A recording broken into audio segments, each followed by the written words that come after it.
ইয়া জানি ওই আহমেদপুর এই আলমদিনার দোকান থেকে একটা পেন কিনলো, মানে 500 টাকা দাম। আমার জিনিসটা খুব শখের আছিল, তো দেখি যাক শখটা পূরণ করলো। দেখতো কিরম হলি? 500 টাকা প্যান্ট কিনেছো? শখের জিনিস কিনেছি। তোর বাপ তো শখ থামাবে নি রে। 500 টাকা প্যান্ট কিনছিস? কথা অবশ্য ঠিকই কইছো রে।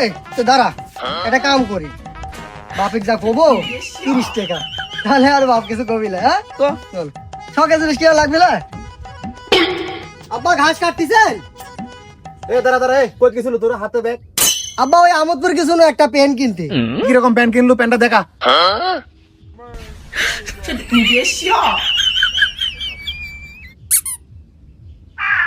প্যান্টটা তো ভালো আছে রে, দাম কয় টাকা?